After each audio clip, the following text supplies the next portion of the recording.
Hi and welcome. It's Ed Pearson again. I'm the Senior Enterprise Officer for GBS Global Banking School. And this is a short video for part of the Wednesday workshop series. And this is part of the Think It process that we use to go and help generate serious growth within your business. And today's session is a short introduction to leasing business premises. Now, as ever, I'm going to get myself out of the way of this screen so you can just focus on the slides. So settle in and we'll have a quick look at this. But let's have a look at what we're going to cover today. So we're going to have a look at leasing business premises.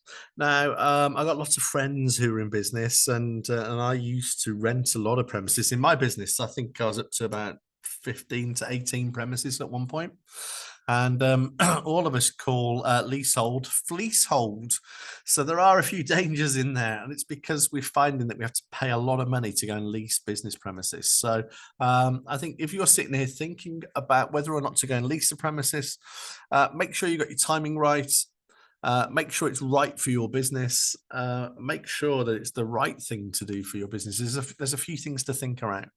If you sat here thinking, what on earth does that mean? And why are those questions important? Booking a session with me, let's just have a chat. Make sure that the timing's right and that it's the right thing for you to do, first of all. Because leaseholds, they're a pretty heavy business, really. It's all wrapped up in contractual obligation. And there's a cost to it. So you've got to just tread a little bit carefully. Let's just do a quick introduction. You'll get a flavor for why I'm saying stuff like this. So now, before I get underway, I just want to say what we're not at Global Banking School. We're not solicitors. It is a very litigious area. You're going to need to get lawyered up. Don't be surprised if I mention this again. It's really, really important.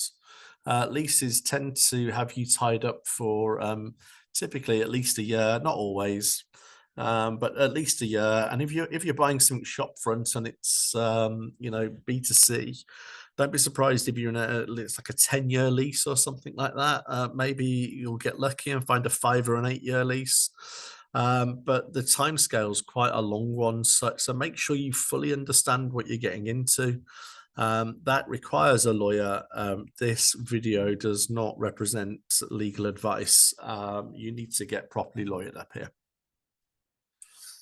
Right, so let's have a look at some of the things that I want you to start thinking about with your lease premises. The first thing I want you to consider, first of all, is affordability. Quite often in business, I've been there myself and guilty of sitting there thinking, right, I'm going to go and get a premises. I'll kit it all out, build it, they will come type attitude, and little thought really given to the affordability and what needs to happen to make the payments for the leasehold premises. Hopefully you've got some form of a plan. I'm a big fan of starting with a marketing plan as opposed to a full-on blown business plan. But in that marketing plan, hopefully you've got an idea for your average customer value and how many customers you need to go and make sure at least your costs are met. Crikey, heaven forbid you're thinking of actually paying yourself from your business. But hopefully you've got a real handle on how many customers you need to go and break even. So put your costs for leaseholding in there and make sure that you are still able to make those payments. Next thing, let's have a look at the lease duration. I've touched on this already in the intro.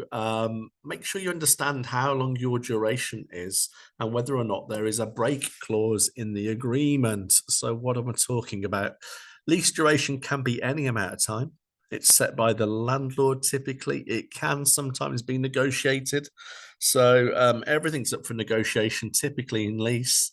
But you may just have a landlord that just refuses to negotiate. Quite often you're dealing with chartered surveyors who are acting on behalf of the landlord. So you may not even get to the point where you have the opportunity to negotiate. So first things first, lease duration, typically 10 years is one I came across a lot.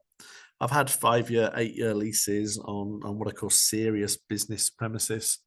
If you're leasing out an office, I wouldn't be surprised if you've got a 6-month lease or a 12-month lease, something like that.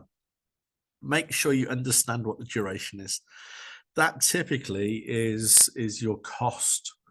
So if you've got a 5-year lease and it's X amount per month, that's how much you're in for. You need to pay that across the lifetime of the lease agreement. So once you sign on the dotted line, you're then liable for all those costs, unless you've got a break clause in there.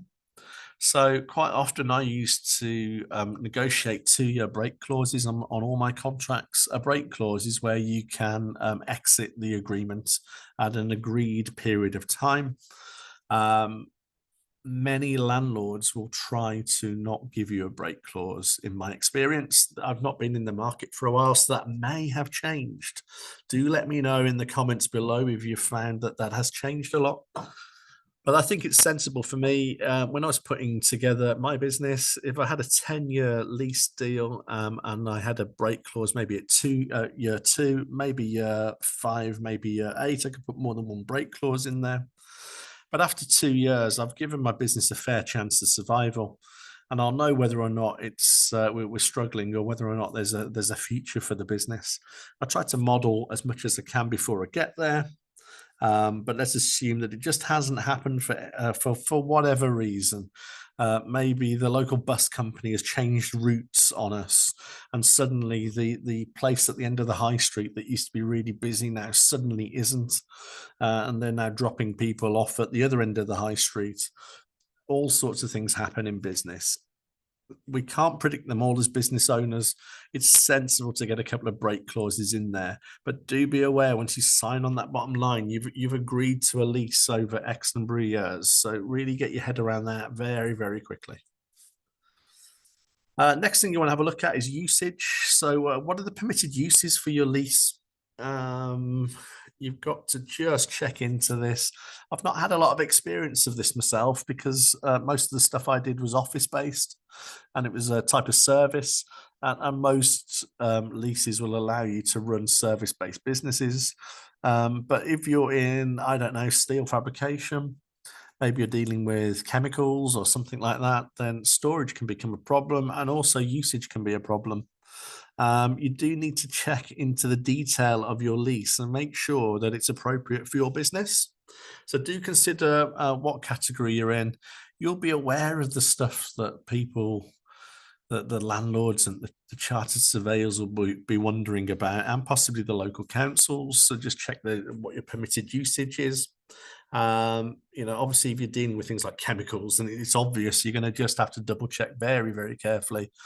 If you're a service-based business, typically you're okay, but the devil is always in the detail around this one. You've really got to get into the contract. Make sure that the lease is going to support your use.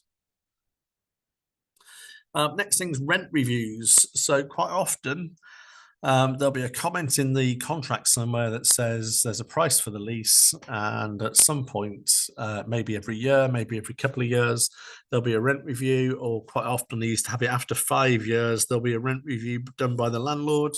You need to get a handle on what those costs are going to look like from outset. You don't want to be stuck in a lease contract. Let's say you've got an 8-year break clause, and there you are in year 6, for argument's sake, and they're saying, right, we've got the rent review, and suddenly it doubles because they're adding rate of RPI and CPI inflation rates for the last 6 years and compounding them out. And all of a sudden you find yourself trapped in a deal where you can't get out because you're in contract, and now you're being asked for extortionate sums of money.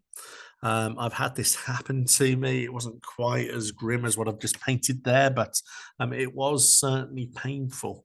So do make yourself aware of what's happening in those rent reviews when they're coming up.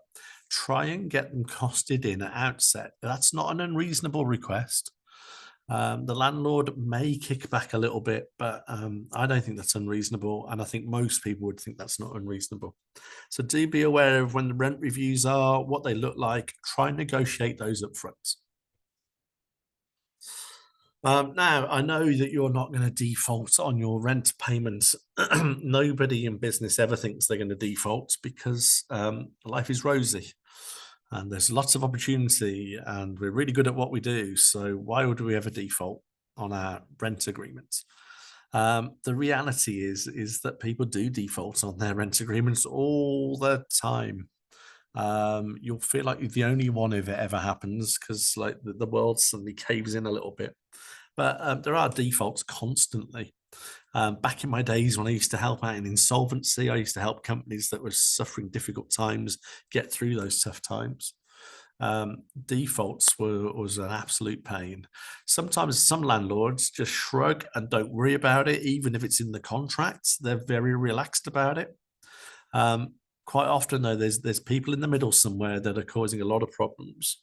So find out what happens when there is a default payment. Find out if there's any additional charges. Find out how they calculate those, what impact it has. Do they have the right to kick you out of the premises after one default, two defaults, three defaults? You really need to get your head around what happens if you miss payments. I know you think you won't, but let's prepare for the worst and hope for the best here. So just get your head around default payments. And then let's imagine now you've got a business. Let's say there was a 5-year deal in place and you've spent 5 years building your business. You've got a solid client base. They're habitually coming to your door. They know where it is. It's outside the bus stops. It's up by the train station. It all works very well. There's parking outside. You've got the fantastic premises. It works perfectly for your business. But you get to the end of your lease, you're not guaranteed that they will renew that lease for you. So it's really good to have a renewal option in there that doesn't allow you to just get turfed out of your premises after you've put 5 years painstakingly building up all that business. I've certainly come across instances where there's been landlords who have got money behind them, have sat back and watched the one I was thinking was like a cafe bakery, and they watched as this whole business was created in front of their very eyes. And at the point of lease renewal, the person that had done all the hard work of starting from scratch and building that over 5 years, they got kicked out. And then the landlord brought their own people in to run a bakery, cafe shop, and just took over. That would be heartbreaking, and I've witnessed it. So you want to avoid that situation where possible.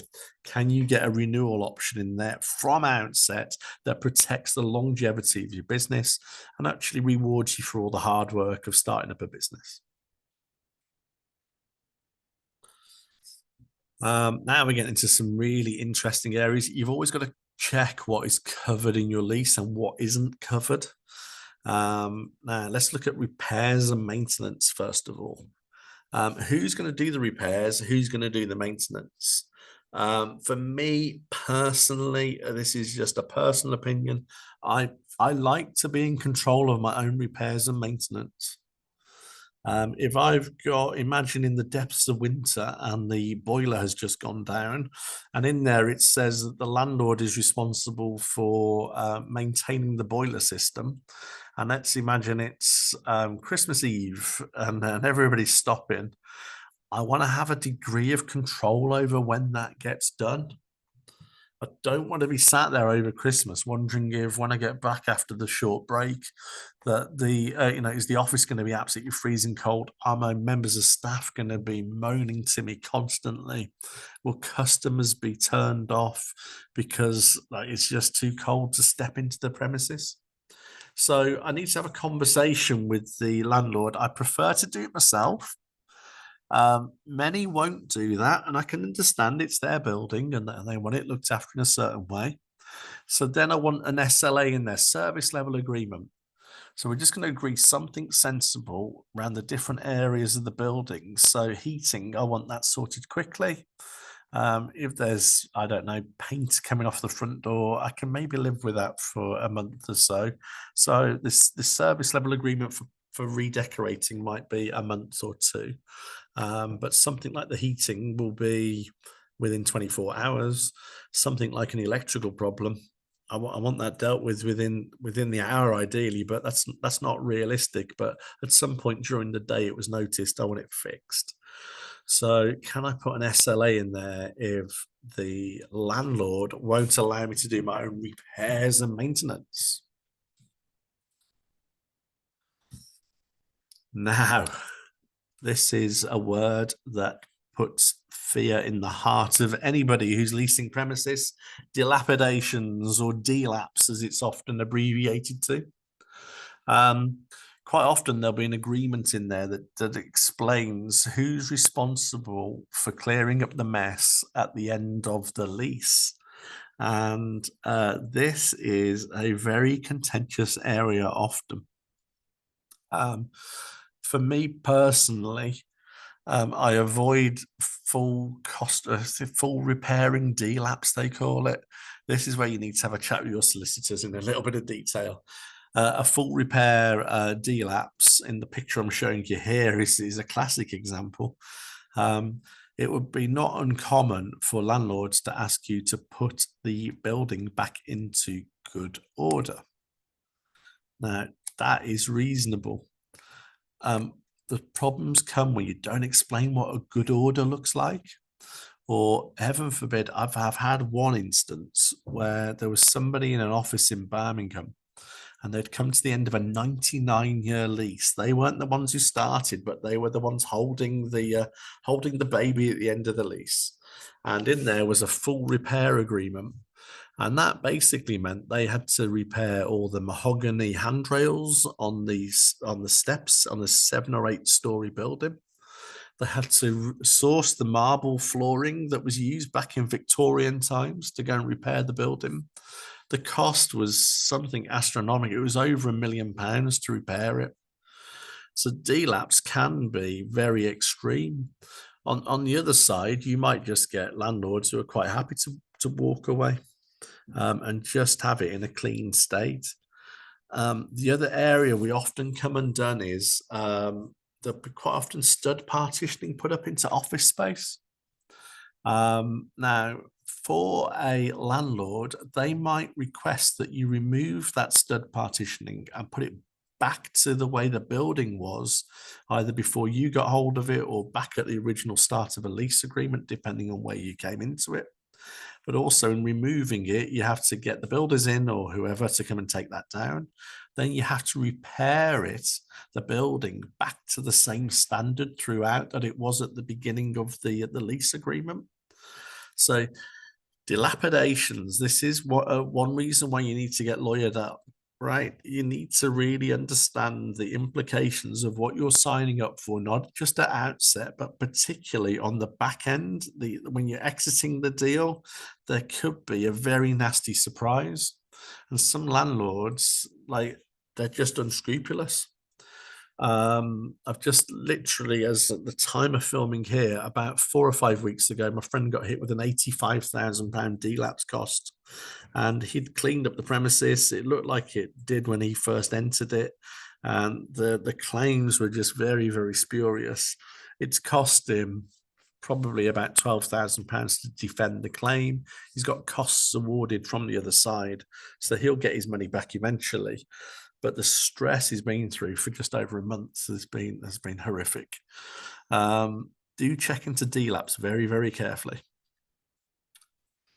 And here it is again. We're getting towards the end of this presentation, but I can't get away from this. Get lawyered up.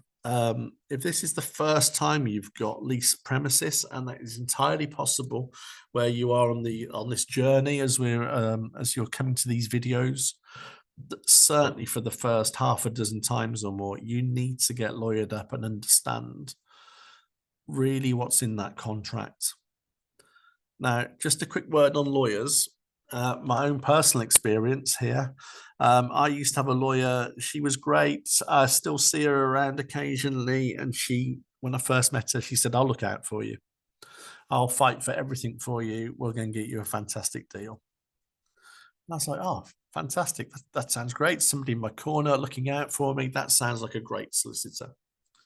The only problem was I used to miss out on a lot of lease deals, and I suddenly cottoned on one day that it was because she was fighting for absolutely everything for me, and that just did not work. So we had to part ways because she was constantly fighting on my behalf. The solicitors I use now, they say things like, "We will find a deal that works for everybody, and we will make it happen." And as a result, it is a negotiation leasing, and if you can just find ways that everybody wins from it, then that tends to be the way forward, because you get the premises you want. The landlord likes you because they've got all their what they've got in their head, a decent return on their investment. And that helps foster a much better working relationship.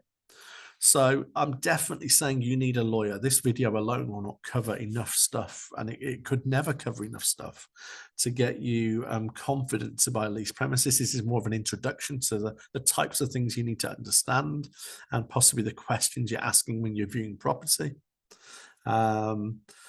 But getting the right lawyer will make a massive, massive difference to the outcome, and how things are handled into the future, and also how you're perceived in your own branding as a company. So that's really vitally important as well. So I'm going to bring this session to an end today. It might have promoted some questions, in which case reach out. My name's Ed. You can get hold of me in the Enterprise Hub at Global Banking School. The fastest way to get hold of me is to drop me a quick email, enterprise@globalbanking.ac.uk. I'd love to hear any thoughts, advice, questions, or anything you've got on these videos. This was a video on behalf of Global Banking School. It's part of the Wednesday workshop series, and this bit is all around thinking about what you're going to be doing in your own business and the types of things you need to get your head around to go and launch into your own successful enterprise. We're very much here to support you. Hope to hear from you very, very soon.